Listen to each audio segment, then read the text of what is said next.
أعوذ بالله من الشيطان الرجيم بسم الله الرحمن الرحيم يوم نقول لجهنم هل امتلأت وتقول هل من مزيد صدق الله مولانا العظيم الصلاة والسلام عليك يا سيدي يا رسول الله الصلاة والسلام عليك يا سيدي يا حبيب الله الصلاة والسلام عليك يا سيدي يا شفيع المذنبين وعلى آلك وأصحابك يا سيدي يا رحمة للعالمين۔ آپ یاد کیجئے جس دن ہم جہنم سے فرمائیں گے کیا تو بھر گئی ہے، تو وہ کہے گی کیا کچھ اور زیادہ ہیں۔ صدق اللہ مولانا العظیم۔ اللہ تعالیٰ کی رحمت سے سورہ قاف سے آج آیہ کریمہ نمبر 30 کی تلاوت نصیب ہوئی ہے۔ معروف زمانہ آیت ہے۔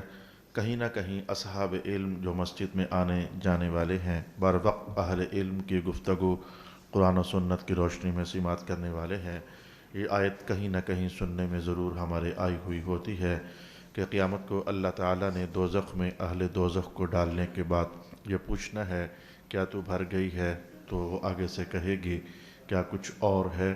صدق اللہ العظیم۔ اس آیت کی آج ہم نے کھوج لگانی ہے۔ اللہ تعالیٰ کیوں پوچھے گا کہ کیا تو بھر گئی ہے؟ دوزخ آگے سے کیوں کہے گی کہ کیا کبھی کچھ اور ہے؟ اور اس آیت میں ترجمہ ہونے کے بعد اور کتنے کو ابحاث ہیں جو ہم نے سیکھنی ہے۔ انشاءاللہ العزیز مجھے امید ہے کہ اللہ تعالیٰ کی رحمت کا کافی سارا حصہ آج ہم سمیٹ سکیں گے۔ پہلی بات یہ یاد رکھنے والی ہے کہ اللہ تعالیٰ نے جنت کے ساتھ بھی ایک وعدہ فرمایا تھا اور دوزخ کے ساتھ بھی ایک وعدہ فرمایا تھا۔ جنت کے ساتھ بھی وعدہ یہ تھا کہ میں تجھے ضرور بھر دوں گا، اور دوزخ کے ساتھ بھی وعدہ یہ تھا کہ میں تجھے ضرور بھر دوں گا۔ اس حدیث کو جو میں پڑھنے جا رہا ہوں جس میں یہ وعدہ ارشاد فرمایا گیا ہے، تو میں آپ کے لیے ابن کثیر سے یہ حدیث پڑھنے جا رہا ہوں، اور در منصور میں بھی حضرت امام جلال الدین سیوطی رحمۃ اللہ تعالی علیہ نے اس حدیث کو قلم بند کیا ہے، اور بھی بہت سارے ائمہ تفسیر اور محدثین نے اس حدیث کو ارشاد فرمایا ہے۔ سرکار دو عالم علیہ السلام فرماتے ہیں کہ اللہ تعالیٰ کے سامنے جنت اور دوزخ ان دونوں کی آپس میں باتیں ہوئیں، جیسے کہ کسی دور میں حضور رحمت عالم علیہ السلام نے یہ بات بھی ارشاد فرمائی تھی کہ زمین کے مختلف قطعات اور ٹکڑے ہر دن آپس میں باتیں کرتے ہیں، اور ان کی باتیں یہ ہوتی ہیں کہ آج تجھ پر کیا کوئی ایسا شخص گزرا ہے جو گزرتے گزرتے اللہ کا ذکر کر رہا تھا، یا تلاوت کر رہا تھا، یا کسی نہ کسی رنگ میں اپنے نبی محترم کو یاد کر رہا تھا۔ تو جن زمین کے حصوں سے کوئی نہیں گزرا ہوتا، وہ افسردگی کے ساتھ دوسرے حصوں سے کہتے ہیں کہ آج ہم سے تو کوئی بھی ایسا نہیں گزرا، لیکن جہاں سے کوئی اللہ کا بندہ ذکر کرتے کرتے یا تلاوت کرتے کرتے گزرا ہوتا ہے، تو وہ زمین کہتی ہے کہ ہاں مجھ سے آج کوئی ایسا گزرا ہے۔ یہ جملہ مجھے یہاں سے حاصل نہیں کرنا تھا، مجھے یہ جملہ حاصل کرنا تھا کہ پھر وہ دوسرے حصے پر تفاخر کرتی ہے، میں وہ ہوں جس کے اوپر سے آج کوئی ذاکر گزرا ہے۔ اسی لیے تو ہم مسلمانوں کو حکم ہے آتے جاتے جاتے جاتے کہیں نہ کہیں زمین کے حصوں پر تلاوت کیا کریں، ذکر اذکار کیا کریں، درود و سلام پڑھا کریں۔ میں اپنے طلباء کو تلقین کرتا ہوں، ہمیشہ کرتا چلا آیا ہوں، آپ لوگوں نے اگر بازار کسی کام سے بھی آنا جانا ہو تو زمین کے حصوں کو خوش تو کیا کرو، یعنی ان کو یہ تو چلے پتا کہ ہم پر کوئی ذکر کرنے والا گزرا ہے۔ مجھے اس حدیث سے یہ جملہ حاصل کرنا تھا کہ یہ تفاخر ہوتا ہے، ہاں مجھ پر ایسا آج کوئی صاحب گزرا ہے۔ اب میں جو حدیث کہنے جا رہا تھا وہاں بھی تفاخر کے چونکہ الفاظ ہیں۔ دوزخ جو ہے یہ جنت پر تفاخر کرتی ہے۔ دوزخ کہتی ہے کہ میرے اندر وہ لوگ ہیں جو بڑے طاقتور ہوتے تھے۔ مراد یہ ہے، مراد کیا حدیث میں لکھا ہوا ہے، دوزخ کہے گی جتنے بھی ظالم ہیں طاقتور وہ میرے پاس ہیں، جتنے بھی متکبر ہیں طاقتور وہ میرے پاس ہیں۔ اور جنت آگے سے دھیرے لہجے میں کہے گی، اللہ تعالیٰ کی حضور جو بات ہو رہی ہے، جنت آگے سے کہے گی کہ میرے اندر تو سارے کمزور لوگ ہیں۔ اور ایک دوسری حدیث کے اندر میں نے پڑھا کہ میرے اندر تو سارے ہی یہ جو چھوٹے چھوٹے بچے قسم کے لوگ ہیں وہ ہیں، اور وہ بچے بھی جو بھی ماں کے پیٹ میں تھے لیکن مکمل بھی نہ ہو سکے، میرے اندر تو وہ ہیں۔ تو پھر جنت اللہ تعالیٰ سے کہتی کہ اللہ تعالیٰ میرے اندر سارے کمزور لوگ ہیں. آج مجھے وہ حدیث اس موقع پر رک کر یاد آ رہی ہے. رسول اکرم صلی اللہ علیہ وآلہ وسلم نے ارشاد فرمایا تھا الجنت للبلہ، جنت تو سادے سادے لوگوں کے لیے ہے. لسے داکیز اور محمد، نس جانا یا رونا. اس دنیا کے اندر لسے اور کمزور لوگ جنہیں لوگ کچھ بھی نہیں سمجھتے ہیں، جن کی کمزوری حضور پاک علیہ السلام نے ان کلمات میں ارشاد فرمائی تھی. اگر وہ کہیں گم جائیں تو تم ان کی پرواہ ہی نہیں کرتے ہو، کہاں گئے ہیں وہ. اور اگر کہیں وہ تمہارے دروازے پر آ جائیں، تمہیں پتہ لگ جائے، تم ان کے لیے دروازہ بھی نہیں کھولتے ہو. لیکن اللہ کے ہاں ان کا مقام یہ ہوتا ہے، جو بات منہ سے نکالتے ہیں اللہ نکلی ہوئی بات میں ان کو جھوٹا نہیں ہونے دیتا ہے، ان کی قسم نہیں ٹوٹنے دیتا ہے. یہ باتیں ہو رہی تھی تو رب کائنات نے جب جنت نے یہ کہا کہ اللہ جی سارے کمزور لوگ میرے اندر ہیں، تو رب کائنات نے کہا جنت بات یہ ہے کہ تو میری رحمت ہے، اور تیرے ذریعے میں ہر اس بندے کو جس کو چاہوں گا رحمت سے بہرمند کروں گا. اور دوزخ سے کہا تو میرا عذاب ہے، تیرے ذریعے جس کو میں چاہوں گا عذاب میں مبتلا کروں گا. یہاں تک بات ہو جانے کے بعد پھر مولا کائنات نے دونوں کو مخاطب کرتے ہوئے ارشاد فرمایا تھا ویسے میں تجھے بھی بھاری دوں گا اور ویسے میں تجھے بھی بھر ہی دوں گا. یعنی جنت کو بھی مخاطب کرتے ہوئے کہا تو بھی بھری جائے گی، اور دوزخ سے بھی مخاطب کرتے ہوئے کہا تو بھی بھری جائے گی. جنت کی بات تو حدیث پاک میں نے آپ کو نکال کر بتا دی. اللہ نے وعدہ کر رکھا تھا. دوزخ کے حوالے سے اگر وعدہ دیکھنا ہو تو قرآن حکیم میں بھی لکھا ہوا ہے. رب کائنات نے ارشاد فرمایا لَأَمْلَأَنَّ جَهَنَّمَ مِنَ الْجِنَّةِ وَالنَّاسِ أَجْمَعِينَ، میں ضرور بھر کے رکھ دوں گا دوزخ کو، جہنما دوزخ کو جنوں سے اور انسانوں سے میں ضرور اس کو بھر کے رکھ دوں گا. اور پھر یہ نہیں ہے کہ ایسے ہی لوگوں کو اٹھا کر کے تو دوزخ میں ڈال دیا جائے گا.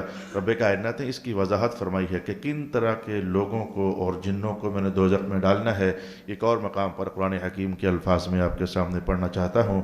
ارشاد گرامی ہوا لَأَمْلَأَنَّ جَهَنَّمَ مِنْكَ وَمِمَّنْ تَبِعَكَ، اے شیطان میں تجھ سے دوزخ کو بھر دوں گا، اور جو تیری تابعداری کرنے والے ہوں گے ان کو ان سے دوزخ کو بھر دوں گا. الغرض جنت کے ساتھ بھی اللہ کا وعدہ تھا اور دوزخ کے ساتھ بھی اللہ تعالیٰ کا وعدہ تھا. اب ظاہر ہے کہ یہ وعدہ نبھانے کا وقت کب آنا تھا؟ جب قیامت والے دن حساب و کتاب ہو چکنا تھا. اہل جنت نے جنت میں چلے جانا تھا، اہل دوزخ نے دوزخ میں چلے جانا تھا. رسول پاک علیہ السلام کی یہ روایت جو میں اگلی الفاظ میں آپ کے سامنے پڑھنے جا رہا ہوں، یہ جناب انس کی ہے اور جناب ابو ہریرہ کی ہے رضی اللہ تعالی عنہما.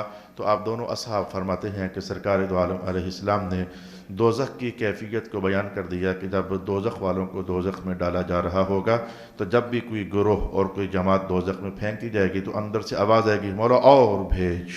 پھر ایک اور جماعت ڈالی جائے گی، آواز آئے گی اور مسلسل دوزخ بڑھتی چلی جائے گی اور اندر سے آوازیں آتی چلی جائیں گی کہ اور. اچھا پھر ایسے میں چونکہ اللہ تعالیٰ کا وعدہ تھا کہ ہم نے تجھے بھر دینا ہے، تو رب کائنات پھر دوزخ سے فرمائے گا جب کہ اپنی شان کے مطابق جتنے ڈالنے تھے ڈال دیے گئے تو بھر گئی ہے کہ نہیں، جو میرا وعدہ تھا پورا ہوا ہے کہ نہیں. یہ اس وعدے کی تصدیق کروانے کے لیے جو میں نے کہا تھا کر دیا ہے یا کہ نہیں. تو دوزخ سے پوچھا جا رہا ہے حالم طلعتی، بھر گئی ہے تو. یہ الفاظ ہیں جو کہ ہمارے پاس اس وقت سورہ قاف کے اندر ہیں. تو دوزخ نے جو آگے سے جواب دیا وہ یہ ہے حال من مزید. اس جواب کو سمجھنے کے دو لہجے ائمہ تفسیر نے ارشاد فرمائی ہیں. ایک لہجے میں تو یہ ہے کہ جیسے کہ تصدیق کر رہی ہے کہ ہاں بھر گئی ہوں، لیکن میں انداز آپ کے سامنے وہ بھی رکھوں گا. اور ایک لہجے کے اندر یہ ہے کہ ابھی کہاں. یہ دونوں لہجے ہیں، میں آپ کے سامنے عرض کر دیتا ہوں. ایک لہجہ اور ایک تفسیر کا پہلو بہت پرانا کہیں مجھے پڑھنا نصیب ہوا تھا لیکن آج مجھے نہیں مل سکا. پرانا کہیں پڑھنا نصیب ہوا تھا، آج مجھے نہیں مل سکا. اب انداز سمجھیے. رب کائنات نے فرمایا کیا بھر گئی ہے تو آگے سے کہے گی کیا اب بھی کوئی باقی بچا ہے؟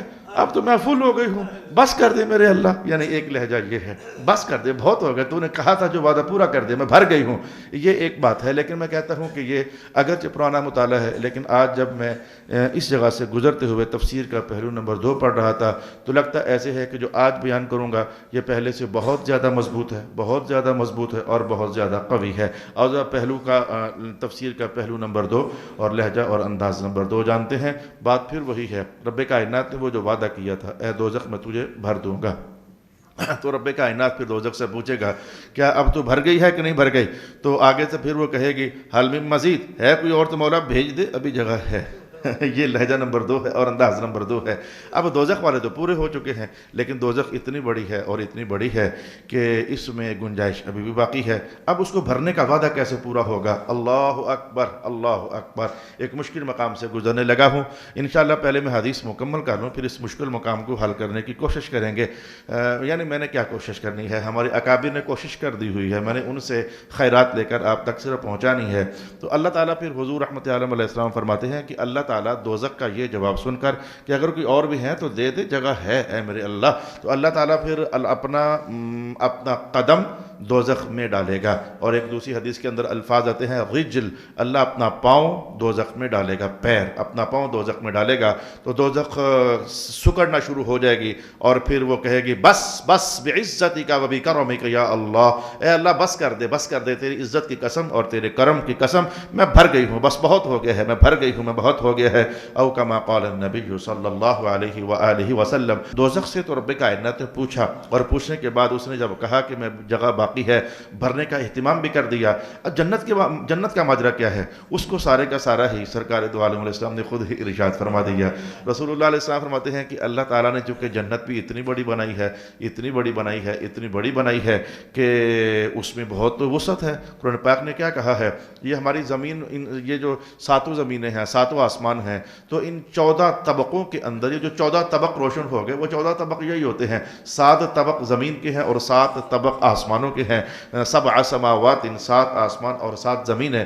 تو ان میں آبادی تو صرف 14ویں میں ہے، یعنی جس کو زمین کہا جاتا ہے، ایک جو بالائی حصہ ہے ہمارا، آبادی تو صرف اس میں ہے۔ تو حالانکہ جنت کا حال یہ ہے، جنت کا نہ بھرنا، میں یہ تصویر آپ کے سامنے لانا چاہتا ہوں۔ جنت کا حال تو یہ ہے کہ رب کائنات نے ارشاد فرمایا عرضها السماوات والارض، یہ 7 آسمان اور زمینیں اکٹھی کر کے جنت کی چوڑائی میں کہیں رکھ دیے جائیں تو آرام سے پورے آ جائیں گے۔ اگر چوڑائی کا حال یہ ہے کہ جنت کی لمبائی، ہائٹ، درجات، وہ حال کیا ہوگا سمجھ آنے والی نہیں ہے۔ تو اے میرے اللہ تعالیٰ، جتنے زمین کے انسان ہیں، حالانکہ یہ سارے جنت میں نہیں جانے ہیں، ان میں سے آدھے کہہ لو یا جتنے بھی کہہ لو جنت میں جائیں گے، تو جنت تو اس سے بہت بڑی ہے، تو اس کو بھرنے کا کیا اہتمام ہے؟ دوزخ کے لیے تو آپ نے اپنا قدم یا اپنا پیر دوزخ میں ڈالا اور وہ بھر گئی، لیکن جنت کے بھرنے کا اہتمام کیا ہے؟ محض رحمت الہی، محض فضل الہی۔ سرکار دو عالم علیہ السلام فرماتے ہیں پھر اس دن اللہ تعالیٰ یک دم ایسا کرے گا کہ ایک مخلوق پیدا فرما دے گا، اور وہ مخلوق پیدا فرمانے کے بعد جنت میں جو گھر، جو مکانات خالی ہوں گے، تو اللہ تعالیٰ اس مخلوق کو ایک دم سے پیدا کر کے جنت میں بھیج کر کے تو جنت کے ساتھ اپنا وعدہ پورا فرما دے گا۔ ہاں جی، ہے جنت کے اندر جو مکانات ہیں عالی جناب، اس پر بھی جس نے جس گھر میں جانا ہے اس کا نام لکھا ہوا ہے۔ اور جناب حضرت عبداللہ ابن مسعود فرماتے ہیں کہ دوزخ کے اندر جو گھر جس کا ہے، اور جو کمرہ جس کا ہے، جو صندوق جس کا ہے، تو جو کنواں جس کا ہے، جس نے جہاں جہاں جانا ہے، تو وہ سارے نام لکھے ہوئے ہیں، اور وہ فرشتے انتظار کر رہے ہیں کہ جس کی ڈیوٹی میرے ذمہ ہے وہ کب آئے گا۔ جیسے جیسے وہ آتا جائے گا تو پکڑ کر اس حصے میں ڈال کر کے تو عذاب دینے کی ڈیوٹی انہوں نے شروع کر دینی ہے۔ اچھا، آپ محسوس کر گئے کہ یہ ہے وہ پس منظر اس آیت کریمہ کا کہ جس میں سرکار دو عالم علیہ السلام نے فرمایا اللہ کا وعدہ تھا، اصل میں اس وعدے کو نبھا کر تصدیق کرنے کے لیے دوزخ سے پوچھا جا رہا ہے کہ کیا تو بھر گئی ہے، اور اس وعدے کی تصدیق کے لیے پھر جنت میں ایک نئی مخلوق پیدا کر کے تو ان کو جنت میں بھیجا جا رہا ہے۔ اب دوزخ کے بارے میں ایک بات آپ نے جان لی کہ اللہ اپنا قدم رکھے گا اور پھر اللہ تعالیٰ اپنا پیر رکھے گا۔ ایک تحقیق یہ ہے، امام بخاری رحمۃ اللہ تعالی علیہ نے ایک جملہ نقل کر دیا ہے، اس جملے پر بڑی بحث ہوئی ہے، اس جملے پر بہت بحث ہوئی ہے کہ اللہ تعالیٰ دوزخ کے لیے بھی ایک مخلوق پیدا فرمائے گا، اور دوزخ جو ہے اس کو اس مخلوق سے بھر دے گا۔ یہ الفاظ امام بخاری رحمۃ اللہ تعالی علیہ نے نقل فرما دیے، اور میں چاہتا ہوں کہ پہلے اسی پر ہی تھوڑی سی گفتگو جان لی جائے۔ ایک مخلوق پیدا فرمائے گا اور اسے دوزخ میں بھیج دیا جائے گا۔ اس پر ائمہ تفسیر پریشان ہو گئے، قلم ان کے چلتے چلتے رک گئے، سوچ ان کی گہرائی میں اتر گئی کہ اے اللہ تعالیٰ، اس حدیث کے اس جملے کو کیسے ڈائجسٹ کریں اور سمجھنے کا کیا اہتمام کریں۔ یہ فرمان رسول پاک علیہ السلام کا کہ اللہ کچھ مخلوقات کو پیدا کر کے دوزخ کو بھر دے گا، یہ بات بالکل سمجھ آنے والی نہیں ہے۔ کیوں سمجھ آنے والی نہیں ہے؟ اس لیے کہ مخلوق پیدا ہوئی، مخلوق پیدا ہونے کے بعد اس کو دوزخ میں ڈال دیا گیا۔ کیوں دوزخ میں ڈالا؟ حالانکہ اس نے کوئی جرم ہی نہیں کیا، اس نے کوئی نافرمانی ہی نہیں کی، اس نے اللہ کو ناراض ہی نہیں کیا، ابھی تو پیدا ہو رہی ہے، ابھی پیدا ہو کر کوئی جرم ثابت نہیں، کوئی گناہ ثابت نہیں، بغیر جرم اور بغیر گناہ کے اسے دوزخ میں ڈال دینا، اور یہ تو دکھنے میں ایک دم سے ایسے ہی لگتا ہے جیسے کہ ظلم ہے، ایک دم سے الفاظ میں جو سمجھ آتی ہے وہ تو یہی ہے کہ ظلم ہے، ایک مخلوق ہے، اس نے کیا کچھ بھی نہیں ہے، نہ گناہ نہ نافرمانی، لیکن اسے دوزخ میں ڈال دیا گیا ہے۔ یہ وہ عنوان تھا جس پر ائمہ تفسیر پریشان ہوئے، جبکہ قرآن حکیم ایک بار نہیں بولتا ہے تو بولتا چلا جاتا ہے، لا یظلم ربک احدا، اللہ کسی ایک بار بھی ظلم نہیں کرے گا، ان اللہ لا یظلم الناس شیئا، اللہ کچھ بھی ظلم نہیں کرتا ہے۔ تو یہ تو ایک دم سے دکھنے میں ظلم محسوس ہو رہا ہے کہ اللہ تعالیٰ نے کچھ مخلوق کو پیدا کیا، گناہ ہے نہیں، کفر ان کا ثابت نہیں، نافرمانی ان کی ثابت نہیں، اور ان کو دوزخ میں ڈال دیا۔ یہ امام بخاری رحمۃ اللہ تعالی علیہ نے جنت کی طرز پر جو جملہ حدیث میں ادھر آتا ہے اسی طرح کا جملہ صحیح بخاری کے اندر نقل فرما دیا۔ اب اس پر میں کہتا ہوں جو سب سے سالم راستہ ہے اور سب سے سلامتی والا راستہ ہے وہ تو ائمہ تفسیر نے یہ کہا، اور آج میں آپ کو کچھ پچھلی بات بھی عرض کرنا چاہوں گا۔ امید ہے کہ اللہ تعالی ہمیں اس اور مشکل مقام سے گزرنے میں مدد عطا فرمائے گا۔ تو ائمہ تفسیر نے کہا کہ اگر امام بخاری کا لایا ہوا یہ جملہ تسلیم کر لیا جاتا ہے تو سیدھی سیدھی زد اللہ تعالیٰ کے اس وعدے پر جا پڑتی ہے کہ اللہ ظلم نہیں کرتا اور کسی ایک بار بھی ظلم نہیں کرے گا، اور شیئن کچھ بھی ظلم نہیں کرے گا۔ تو یہ تو بظاہر ظلم نظر آتا ہے، لگتا ایسے ہے کہ راوی سے غلطی ہو گئی ہے، لگتا ایسے ہے کہ حدیث نقل کرنے والے سے خطا ہو گئی ہے۔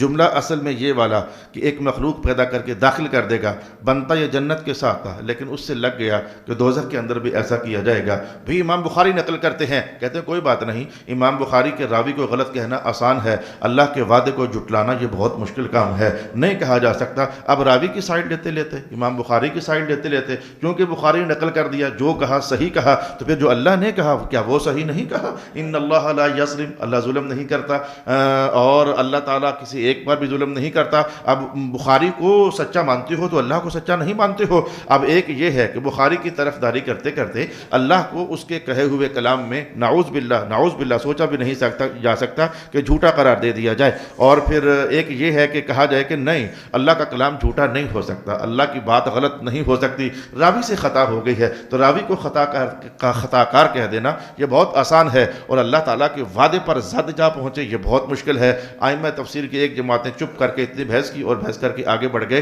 اور کہنے لگے ہم اس سے زیادہ کچھ نہیں جانتے ہیں، بس امام بخاری کے راوی سے غلطی ہو گئی ہے، یہ کہنا ہمارے لیے بہت آسان ہے، کوئی ہمارا ایمان تو ہاتھ سے نہیں چلا گیا، کوئی گستاخی رسول اللہ کی تو نہیں ہو گئی، کوئی اللہ کو ہم نے ناراض تو نہیں کر لیا۔ یہی وہ بات ہے، تھوڑی دیر کے لیے سمجھ جائیں، ابھی مجھے اس پر کچھ کلام باقی ہے، ابھی مجھے کچھ کرنا ہے۔ میرے بعض سامعین میں آپ کو ہمیشہ کہتا ہوتا ہوں، اگرچہ کچھ کتنی بحثیں آج تک 26واں سپارہ ہے، کتنی ابحاث آج تک میں آپ کی خدمت میں ایسی کر چکا ہوں جس سے آپ کو کبھی بھی غرض ہی نہیں تھی، کبھی آپ نے سوچا ہی نہیں تھا کہ یہ بھی قرآن میں ہے، کبھی آپ کی توجہ ہی نہیں ہوئی تھی کہ کیا یہ بھی سیکھنے کے لائق چیزیں ہیں، لیکن آخر تو ہے قرآن حکیم میں، جو جب آ گیا اس حصے میں جو ایسی مشکل اور لطیف بحث آ گئی اس کا مقدر ہے۔ اب دیکھتے ہیں کہ کون مزید کتنا مقدر اپنا بنا سکتا ہے۔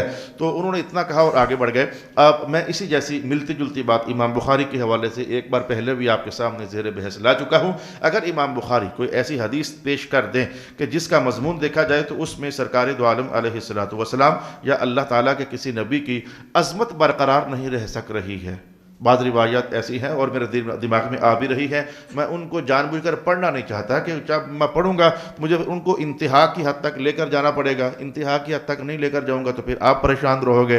تو میں کہہ دیتا ہوں، بس اتنا ہی کہہ دیتا ہوں کہ امام بخاری سے بعض روایات ایسی نقل ہوئی ہیں کہ جن کو اگر ترجمہ اور مضمون جملہ دیکھا جائے تو کسی نبی کی عظمت اور عصمت پر حرف آتا ہے، اس موقع پر اکابرین فرماتے ہیں، سارے نہیں، اکابرین کچھ انہوں نے اب بھی امام بخاری کی طرفداری کی اور کچھ کہتے ہیں نہیں، امام بخاری کو یہ کہہ دینا کہ ان کے قلم سے خطا ہو گئی یہ بہت آسان ہے، اور ہم کہیں گے کہ ایسی روایات میں قلم سے خطا ہو گئی ہے، راوی سے خطا سرزد ہو گئی ہے، راوی کو خطا کار کہنا بہت آسان ہے، قلم سے خطا واقع ہو گئی یہ کہنا بہت آسان ہے، لیکن نبیوں کی ذات سے عظمت کو نوچ لینا اور کھینچ لینا یہ تو سوچا بھی نہیں جا سکتا ہے۔ کسی زمانے میں ایک یہ بحث میں نے آپ کی خدمت میں کی تھی، جلدی سے میں اپنے عنوان کی طرف بڑھنا چاہوں گا۔ ائمہ تفسیر کی ایک جماعت نے اتنا کہا اور کہہ کر آگے بڑھ گئے کہ اصل میں راوی سے غلطی ہو گئی گئی ہے، یہ جملہ یہاں نہیں ہے کہ اللہ دوزخ کے لیے بھی ایک مخلوق پیدا فرمائے گا اور انہیں دوزخ میں ڈال دے گا، یہ جملہ یہاں کا نہیں ہے، یہ جملہ یہاں کا ہے کہ اللہ ایک جنت کے لیے مخلوق پیدا فرما دے گا اور اسے جنت میں ڈال دے گا۔ یہ پھر بھی بہت اچھا لگتا ہے کہ اللہ کے فضل کی کہانی ہے، بغیر عمل کے جنت دے دے، اسے کون پوچھنے والا ہے، اس نے کون سا کوئی غلط کیا ہے، نوازش ہی کی ہے نا، عطا ہی کی ہے، اور یہ مان لینا بہت آسان ہے۔ اور اس کی مثالیں اور بھی شریعت کے اندر موجود ہیں کہ جنت میں بھیجے جانے والوں کا عمل ثابت نہ بھی ہو، اطاعت ثابت نہ بھی ہو، تو اللہ انہیں جنت میں ڈال دے، یہ بات ثابت ہے اور کئی مقامات پر ثابت ہے۔ جیسے کہ میں جلدی سے آپ کے سامنے یہ روایت پیش کر دیتا ہوں، مسلمانوں کے بچے جو بہت ہی چھوٹے بچے تھے، دودھ پینے والے تھے، 1 سال کے تھے، 2 سال کے تھے، 3 سال کے تھے، 4 سال کے تھے، جن کو نہ نماز آتی تھی، نہ تلاوت آتی تھی، نہ قرآن آتا تھا، نہ روزے رکھتے تھے، نہ حج کرتے تھے، نہ زکاتیں دیتے تھے، تو ان کا فیصلہ کیا ہے؟ حضور رحمت عالم پر مختلف زمانوں میں مختلف علم نازل ہوتے رہے، ان بچوں کا کیا بنے گا، ان بچوں کا کیا بنے گا، ان بچوں کا کیا بنے گا۔ 15ویں سپارے کے اندر یہ ساری بحث اور وہ 17-18 اقوال تقریباً میں آپ کو سنا کر آیا ہوا ہوں کہ ان بچوں کا کیا بنے گا۔ پھر آخری علم جو حضور پر نازل ہوا وہ یہ ہے کہ جتنے بھی چھوٹے بچے تھے، بھلے وہ مسلمانوں کے ہیں بھلے وہ کافروں کے ہیں، اللہ انہیں اپنے فضل سے جنت عطا فرما دے گا۔ اب ان بچوں کے بارے میں آخری رائے اور آخری فیصلہ اور آخری علم یہ نازل ہونا کہ اللہ انہیں اپنے فضل سے جنت میں داخل کر دے گا، کیا تو کچھ بھی نہیں ہے، تو فضل سے جنت دینے کا رواج ہے نا اللہ تعالیٰ کے ہاں، اور اس کے نظم و ضبط ہے نا۔ یہ جو اس طرح کے لوگ ہوتے ہیں جو گناہگار ہیں گناہگار ہیں گناہگار ہیں اور گناہگار ہیں، جن کو اللہ تعالیٰ خود فرماتا ہے کہ بنتی تیری ویسے دوزخ ہے، جو اس درجے کے لوگ ہیں، لیکن اچانک ایسا ہو گیا، رحمت نازل ہوئی، حضور کی شفاعت کی نظر میں آ گئے، تو کیا تو انہوں نے نہیں تھا، نمازیں تو نہیں پڑھی تھی، نافرمانیاں تو کی تھی، گناہگار تو وہ تھے اور نافرمانی ان سے سرزد ہوئی تھی، تو پھر شفاعت آنے پر جنت میں چلے گئے۔ تو فضل بانٹنے کا رواج تو پایا جا رہا ہے اللہ تعالیٰ کے اندر، لہذا اور اگر بے شمار مقامات پر رحمت بانٹنے کا رواج ہے، اور اگر آج ایک دم سے ایک مخلوق پیدا کر دی گئی، بھلے اس نے کچھ بھی نہیں کیا، جنت میں ڈال دیا، کوئی حرج والی بات نہیں، اللہ کی عادت میں یہ رواج ہے کہ اپنے فضلوں سے نواز دیا جاتا ہے، اللہ کے فضلوں سے جھولیاں بھر دی جاتی ہیں۔ تبھی تو مولا کائنات ہم سب کو یہ ارشاد فرماتا رہتا ہے، وَاسْأَلُوا اللَّهَ مِنْ فَضْلِهِ، اپنے عملوں کی جزا شزا نہیں، مجھ سے میرا فضل مانگا کرو۔ عملوں کی جزا مانگو گے تو حدیث بتاتی ہے کہ رولے میں پڑ جاؤ گے، چیخیں نکل جائیں گی۔ یہ جو میں عرض کر رہا ہوں کہ مولا میں نے اتنی نمازیں پڑھی ہیں اس لیے دے مجھے کچھ، اگر میں نے وہ حدیث پڑھ دی تو معنی یہ نکلتا ہے چیخیں نکل جائیں گے قیامت والے دن۔ اس لیے اپنے عملوں شملوں کی جزائیں چھوڑو، کہا کرو مولا اپنے فضل ہی سے جنت عطا فرما دے۔ لیکن بات یہ ہے کہ ادھر یہ کہنا کہ اللہ ایک مخلوق پیدا فرمائے گا اسے دوزخ میں ڈالے گا، یہاں بحث چل رہی ہے۔ تو میں نے کہا کہ علماء کی اور مفسرین کی ایک جماعت کی تحقیق آپ نے سن لی، اور وہ یہ ہے کہ بس یہ ہے کہ اللہ تعالیٰ بس امام بخاری کے راوی سے غلطی ہو گئی، ایک جماعت یہاں بدری۔ لیکن بہر کیف قرآن پاک نے ایک مقام پر کہا ہے وَفَوْقَ كُلِّ ذِي عِلْمٍ عَلِيمٍ، کوئی جتنا بھی بڑا عالم ہو اللہ نے اس سے بڑا عالم بھی پیدا کیا ہوا ہے۔ اللہ اکبر، اس سے بڑا عالم پیدا کیا ہوا ہے۔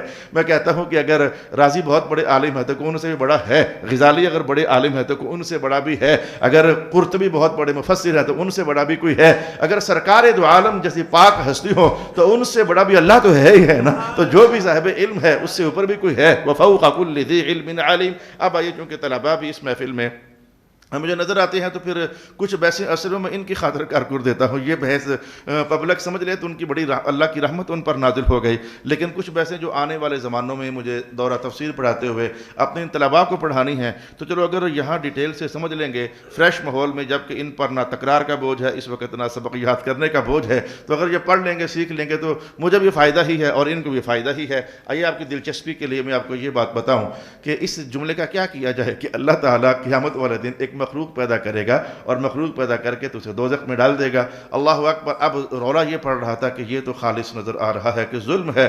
اب میں ایک سید محمود آلوسی کے الفاظ آپ کے سامنے لے آتا ہوں، میں دوسرے تیسرے مفسر کے الفاظ آپ کے سامنے لے آتا ہوں۔ انہوں نے کہا مخلوق صرف انسان ہی تھوڑے ہوتے ہیں، مخلوق صرف جنات ہی تھوڑے ہوتے ہیں، تاکہ آپ کو یہ شک پڑنا شروع ہو جائے کہ انسانوں کو پیدا کیا دوزخ میں ڈال دیا، ظلم ہو گیا۔ مخلوق صرف جنات ہی تھوڑے ہوتے ہیں کہ جنات کو ایک دم سے پیدا کیا دوزخ میں ڈال دیا، ظلم ہو گیا۔ اور پتھر بھی تو مخلوق ہی ہوتے ہیں نا، تو اللہ تعالیٰ دوزخ کو بھرنے کے لیے پتھروں کو پیدا کر دے اور پیدا کر کے دوزخ میں دے ڈالے اور کہ اب تو بھر گئی ہے کہ نہیں بھر گئی ہے، تو اس میں کیا حیرت والی بات آتی ہے۔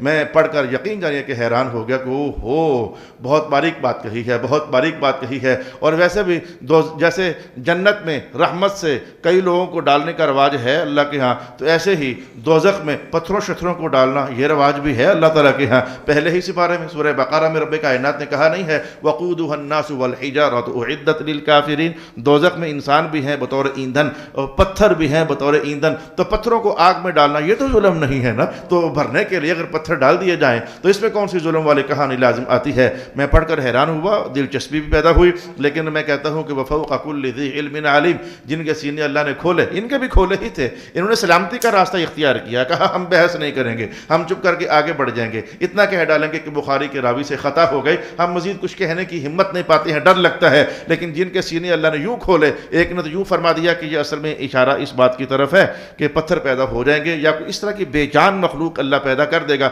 لکڑیاں پیدا کر دے گا، اور دوزخ کے اندر لکڑیوں کا ہونا یہ تو 25واں سپارہ کہتے ہیں ان شجرۃ الزقوم طعام الاثیم کالمہل یغلی فی البطون، تو اللہ لکڑیاں پیدا کر دے، پتھر پیدا کر دے، اس سے دوزخ کو بھر دے، تو اس کو ماننے میں کیا قباحت لازم آتی ہے؟ لہذا بخاری کے لائے ہوئے وہ الفاظ بھی ٹھیک ہیں کہ جنت کے لیے بھی مخلوق پیدا کی جائے گی اور دوزخ کے لیے بھی مخلوق پیدا کی جائے گی، بارکیف تسلیم کرنے میں کوئی حرج واقعہ نہیں، ہم جیسے چھوٹے لوگوں کو تو بڑوں کی بات ماننے میں کوئی دقت پیدا نہیں ہوتی ہے، لیکن ایک اور امام تفسیر کے ہاں مجھے یہ الفاظ پڑھنے بھی نصیب ہوئے کہ آپ کو پتہ ہے کہ جنت کا نظم و ضبط چلانے کے لیے فرشتے ہیں جن کا سردار رضوان ہے، تو رضوان جنت جسے کہا جاتا ہے، تو سب نظم و ضبط جنت کا اسی کے حوالے ہے، تو دوزخ کا بھی ایک نظم و ضبط ہے جسے چلانے کے لیے بھی فرشتے ہیں، اور ان کے سردار قسم کے فرشتے جو ہیں وہ ان کا جو خازن سردار ہے سب کا، اسے خازن کہا جاتا ہے، جیسے وہ میں نے آپ کو الفاظ آپ کو قرآن پاک کے سنائے ہوئے ہیں، لیکن میں بتاؤں کہ وہ جو دوزخ کے فرشتے ہیں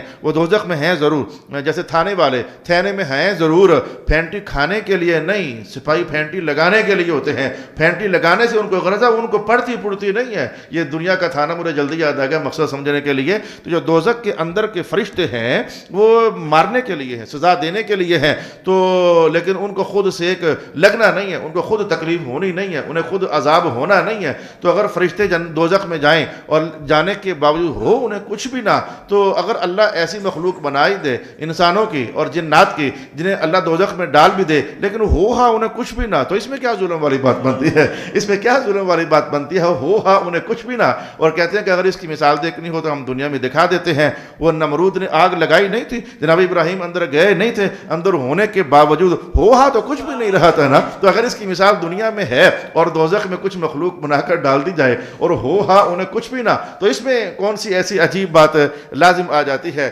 الصلاۃ والسلام علیک یا سیدی یا رسول اللہ وعلی آلک واصحابک یا سیدی یا حبیب اللہ۔ ایک تیسرا قول مجھے پڑھنا نصیب ہوا، آج کی نشست میں ہم نے اسی ایک لائن کو اور اسی ایک آیت کو سمجھنے کا اہتمام کرنا ہے کہ اس میں کیا کیا رمز و رموز چھپے ہوئے ہیں جو ہمیں جاننے ہیں کہ اللہ تعالیٰ فرما رہا ہے دوزخ سے حل امتلأتی، کیا تو بھر گئی ہے، تو آگے سے کہتی ہے کہ حل من مزید، کیا کچھ اور ہے؟ آج ہم اسی کو سیکھنے کے لیے اس کے لوازمات جو حدیث پاک میں آئے وہ جاننے کا اہتمام کر رہے ہیں۔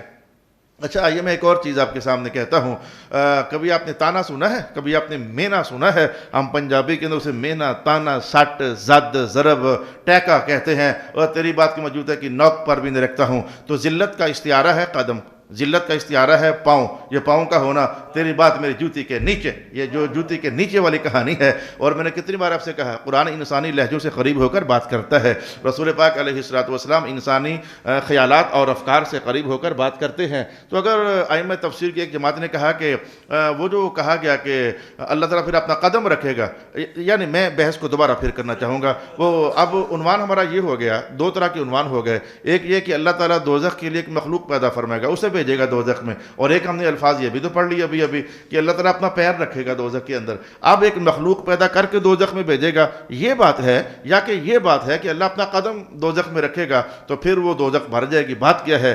اللہ اکبر! ائمہ تفسیر ایک جماعت کہتی ہے کہ دونوں ہی باتیں ہیں، اللہ کچھ مخلوقات اور بنائے گا، وہ دوزخ میں ڈالے گا، پھر جب اتنی کچھ جگہ رہ جائے گی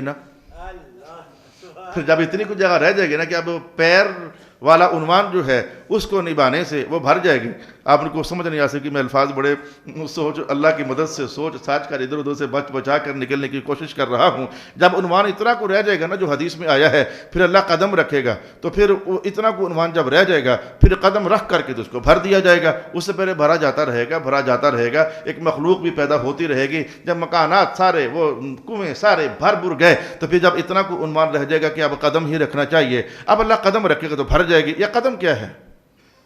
یہ قدم ائمہ تفسیر کی تیسری جماعت نے کہا یہ قدم کیا ہے؟ کہا ذلت کا استعارہ ہے۔ ذلت کا استعارہ کہنے سے معنی کیا ہے؟ مولا کائنات نے کہا میں کوئی ہے ایسا، جیسے آپ اپنی دنیا کا جملہ سوچ کر ادھر پھینک دینا، روک دینا، پھر ایک دم سے ہم سفر شروع کریں گے، تو میرے پاؤں کے نیچے، میں تجھے جوتے کے برابر بھی نہیں سمجھتا ہوں۔ تو رب کائنات کا ان سب کو تباہ کرنے والا، برباد کرنے والا ایک ہی تو ہے، شیطان ذلیل، اس کو لاؤ ذرا یہ اللہ کی شان کے مطابق قدم کے نیچے۔ تو جو اسے قدم کے نیچے کہا، اسے ذلت کا استعارہ کہتے ہوئے کہا کہ قدم سے مراد شیطان، اور قدم کہہ کر اس کی ذلت کا عنوان رب کائنات نے قائم کیا۔ جب دوزخ سے پوچھا جائے گا بھری ہے کہ نہیں، وہ کہے گی ہے کوئی اور عنوان اتنا ہی بچ گیا کہ بس قدم کی ضرورت رہ گئی ہے، اور قدم کہہ کر اشارہ ذلت ابلیس کا ہے۔ تو مولا کائنات نے کہا اچھا اب دیکھ تو بھری ہے کہ نہیں بھری، تو ابلیس اور شیطان کو اٹھا کر پھینکا جائے گا۔ اب آگے سے آواز آئے گی بس بس مقصد پورا ہو گیا ہے، بس بس بس مولا مقصد پورا ہو گیا ہے، وہ جو بھرنے کا وعدہ تھا اب پورا ہوا ہے، اب تک سرخنا نہیں آیا تھا تو مجھے اس کا انتظار تھا، وہ تو آیا نہیں ہے تو دوزخ بھرنے والی بات کیسے پوری ہو جائے؟ اب سرخنا آ گیا ہے، اب مقصد پورا ہو گیا، مولا بھر گئی ہوں، اب میں اس کا بندوبست میں کر لیتی ہوں۔ اللہ اکبر اللہ اکبر اللہ اکبر اللہ اکبر۔ ارشاد گرامی ہوا یوم نقول لجہنم یوم نقول لجہنم حل امتلأت۔ اللہ تعالیٰ پھر قیامت والے دن دوزخ سے پوچھے گا بھر گئی ہے؟ وہ آگے سے کہے گی ہے کچھ اور۔ اہم بحثیں اللہ تعالیٰ نے مجھ سے کروا لی ہیں، اور مجھے خیال بھی گزر رہا ہے کہ مدد بھی اتری ہے، ایسا احساس میں آ رہا ہے کہ کئیوں کے دل اللہ نے اس آیت کو سمجھنے کے لیے کھولے ہیں۔ اب آیت کا لب لباب سمجھنے کے بعد اب آ کر میں کہہ سکتا ہوں کہ آیت کا لب لباب میں آپ کو کہہ پایا ہوں۔ اب آ کر میں اتنا کہہ سکتا ہوں کہ لب لباب منظر اس آیت کا اللہ تعالیٰ نے ہمارے دلوں کے اندر ڈال دیا۔ اب ایک دو بحثیں ہیں، میں وہ ذرا آپ کے لیے عرض کر دیتا ہوں کہ رب کائنات کے یہ کہنا کہ دوزخ بھر گئی ہے تو کیا دوزخ باتیں کر سکتی ہے؟ وہ دیکھیں بے جان سی چیز ہے۔ میں جو مسجد کی دیواروں سے کہوں مسجد کی دیواروں کیا حال ہے تمہارا، اب مسجد کی دیواریں میرے ساتھ باتیں کر سکتی ہیں؟ قرآن حکیم کہتا ہے وَاسْأَلِ الْقَرْيَةَ، محبوب اس بستی سے پوچھو ذرا، تو کیا بستی باتیں کر سکتی ہے؟ یہ جو بے جان چیزیں ہیں جن میں زندگی کا تصور ہی نہیں ہے، جن میں تکلم کی صلاحیت ہی نہیں ہے، تو ان سے باتیں کرنا اور ان میں صلاحیت پیدا کر دینا، کیا ہے؟ ہاں تو ائمہ تفسیر نے کہا ہاں جی ہے، ہم اور تم کرنا چاہیں تو شاید نہیں ہے، لیکن اللہ چاہے تو ہے، اور اس کی مثالیں قرآن پاک میں ہیں۔ جب یہ بولتی ہوئی زبان کافروں کی قیامت کو بھی اللہ کے سامنے جھوٹ بولنا چاہے گی، واللہ ربنا ما کننا مشرکین، اللہ کریم ہم تو شرک کرتے ہی نہیں ہوتے تھے، تو یاسین سورت بھول گئی۔ الیوم نختم علی افواہہم، ذرا اس کی زبان بند کر دو، منہ بند کر دو اس کا، وتکلمنا ایدیہم، ہاتھوں تم بتاؤ، تو ہاتھ کبھی بولے نہیں تھے، قرآن کہتا ہے اس دن بولیں گے نا۔ وَأَرْجُلُهُمْ، پاؤں کبھی بولے نہیں تھے، قرآن کہتا ہے اس دن بولیں گے نا۔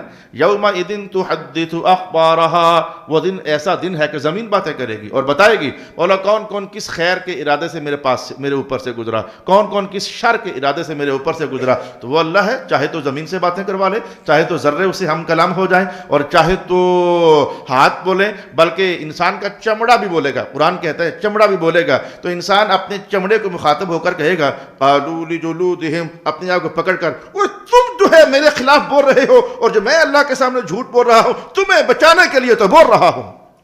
قالوا لجلودہم لما شہدتم علینا، اور تم تو ہمارے خلاف نہ ہو جاؤ، تم بھی ہمارے خلاف ہوئے پڑے ہو۔ تو یہ چمڑے باتیں کریں گے، آگے سے چمڑا حضور کہیں گے انطقنا اللہ الذی انطق کل شیء، مجھے آج وہ ذات بلوا رہی ہے جس نے سب کو بولنے کی طاقت عطا فرمائی ہوئی ہے۔ اللہ کے لیے کیا مشکل ہے؟ جو آپ کو لگتا ہے مشکل ہے، اللہ کے لیے کوئی مشکل نہیں ہے۔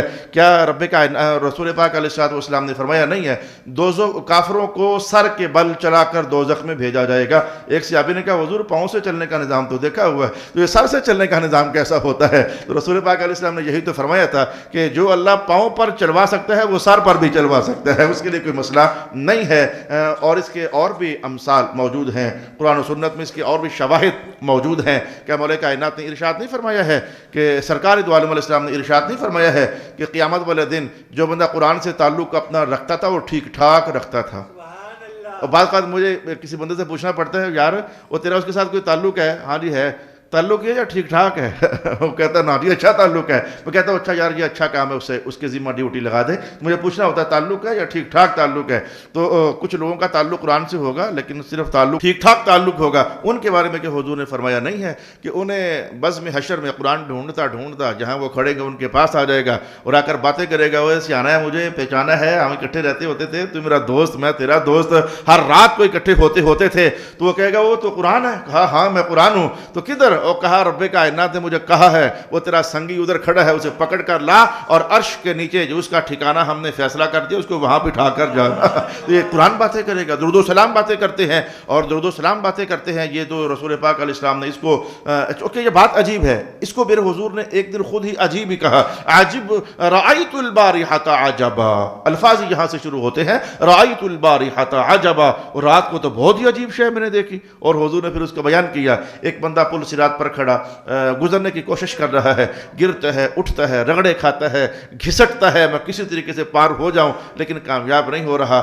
جاءتہ صلاتہ علیہ، پھر اس کا زندگی بھر کا پڑا ہوا درود و سلام آتا ہے. فاخذتہ بیدہ، اس کو ہاتھ سے پکڑ کر کھڑا کرتا ہے اور کہتا ہے اب میں آ گیا ہوں تجھے گرنے نہیں دوں گا. میاں یہاں تو زمین کے ذرے بولے اللہ قادر ہے، اعمال صالحہ بولے اللہ قادر ہے. اور میں کہتا ہوں کہ قبروں کے اندر کیا قدرت کا اظہار کبھی نہیں سنا علماء سے. جب قبر کا اندھیروں سے بھر جاتی ہے تو پاؤں کی طرف سے قبر کھلتی ہے تو روشن چہرے والا بندہ قبر میں داخل ہوتا ہے.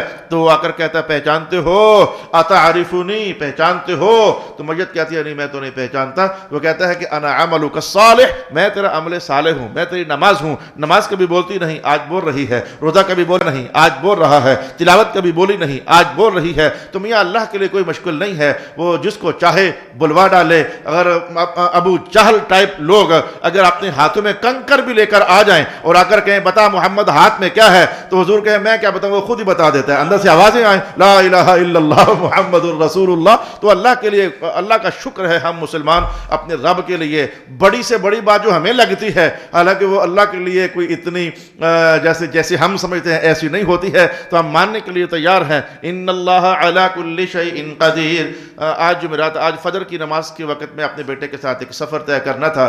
میں سے کہا وہ آیت نکال قرآن پاک کی کہاں ہے، پھر اسے نکال کر بتائی ان یشاء یذھبکم ویأتی بخلق جدید، اور اللہ چاہے تو تم سب کو آنن فنا کر دے اور فانن ایک نئی مخلوق پیدا کر دے. یا آنن فانن علماء تشریف لائے ہیں، یا آنن ہی فات عقیم مال وصل کا داخل ہوا ہے. آنن فآنن، لہذا یہ عربی کا جملہ آپ کو گرامر میں فائدہ دے گا. یہ فانن کوئی شے نہیں ہے. آنن ایک آن میں فات عقیم مال وصل کا ہے.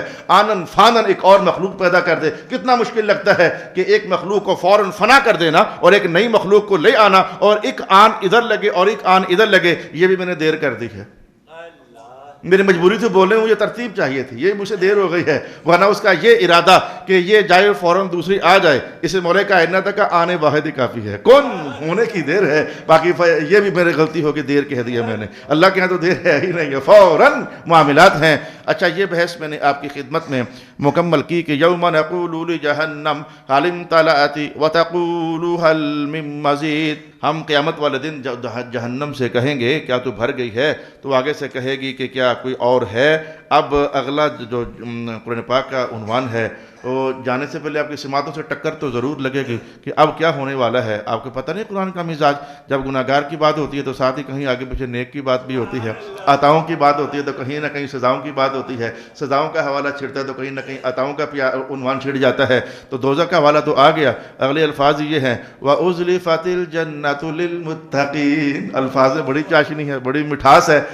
بات تو یہ ہے کہ جنت والوں کو جنت کے اندر داخل کر دیا جائے گا، لیکن مولا کائنات نے کہا نہیں، جنت کو متقیوں کے قریب کر دیا جائے گا. یہ بڑی دلچسپ جملہ ہے.